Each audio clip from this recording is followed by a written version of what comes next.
This week at NASA. NASA's Mars rover Opportunity has reached its next destination.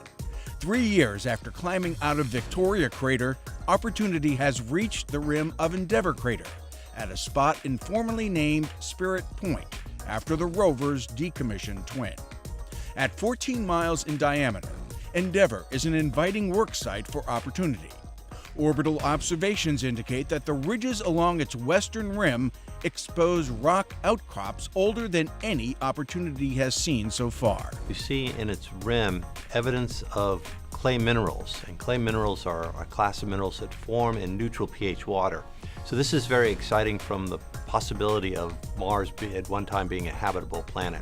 Opportunity and Spirit completed their 3-month prime missions on Mars in April 2004. Both rovers continued for years of bonus extended missions, making important discoveries about wet environments on ancient Mars that may have been favorable for supporting microbial life. The 21st century will be won by those who innovate, by those who seek breakthroughs, by those who create that future. And I'm here to tell you today that NASA is doing that. Chief Technologist Bobby Braun headed a group of agency officials speaking at the latest NASA Future Forum, held at the University of Maryland. The day-long Future Forum brought together technologists, scientists, and engineers, along with local business, science, technology, and education leaders.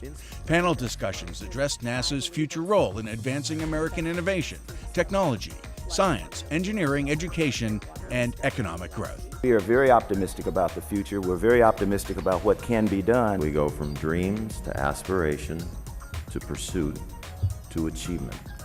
And I believe that sequence has been borne out time and time again at NASA in the past, is being borne out in the present, and will be borne out in the future. We must take on audacious challenges as a country in order to continue to drive forward and prosper. Math, science, engineering, technology, these are all the things that NASA is trying to do to ensure that kids have the right tools to move forward, but also the teachers have the same thing. NASA Future Forums are planned for other university campuses around the U.S. during the next year.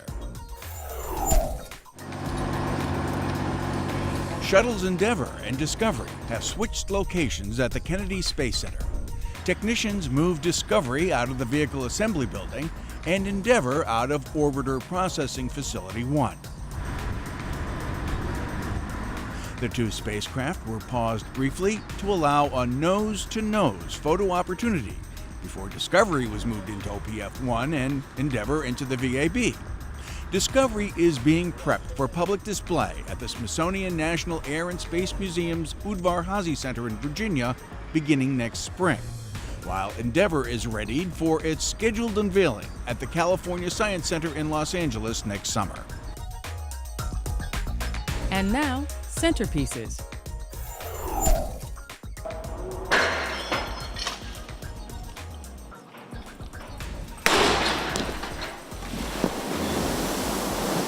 This is one of 3 successful drop tests of NASA's next deep space exploration vehicle conducted this summer at the Langley Research Center's new $1.7 million Hydro Impact Basin.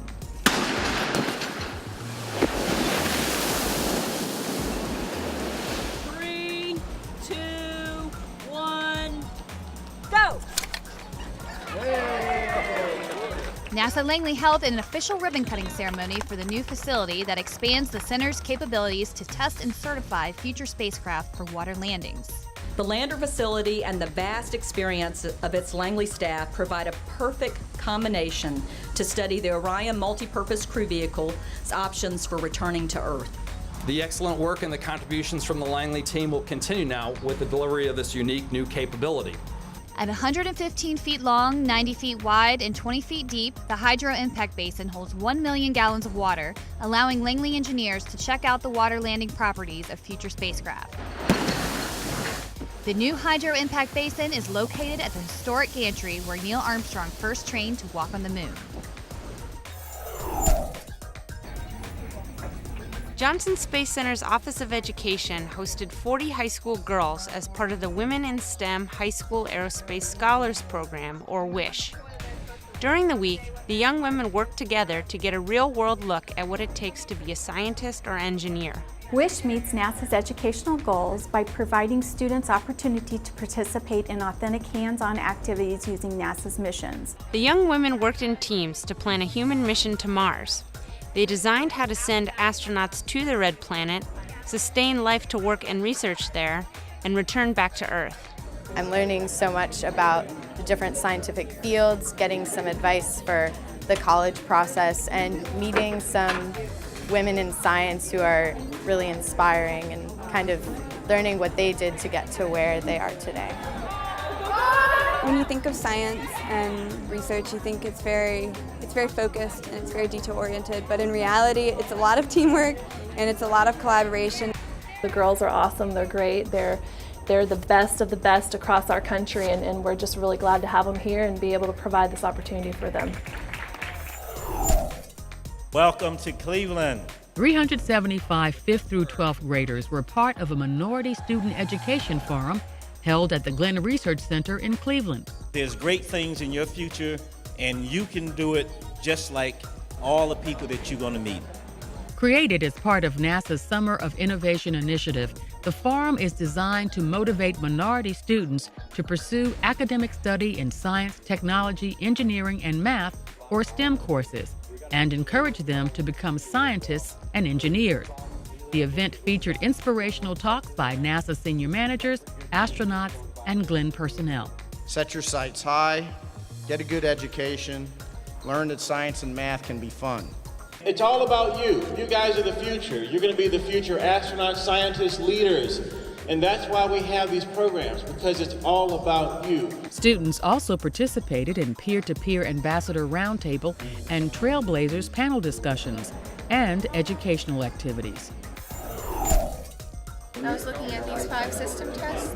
At the close of their summer session, program interns from NASA's Independent Verification and Validation Engineering Apprenticeship Program, or NEAP, presented their projects to NASA managers, friends, and family at NASA headquarters Glennon Auditorium. We also wanted to implement some swarm technologies. The students, all with strong interest in STEM studies, science, technology, engineering, and mathematics, are paired with a mentor to work on a specific project over an 8-week period. The interns come from diverse backgrounds and have interests in a variety of subjects from forensics to mining engineering. I can meet a lot of people at NASA. They can help me kind of guide my future because I'm still undecided about what I want to do. Since its inception, NEAP has hosted 190 students. The program's alumni have gone on to top colleges and to positions in NASA and industry.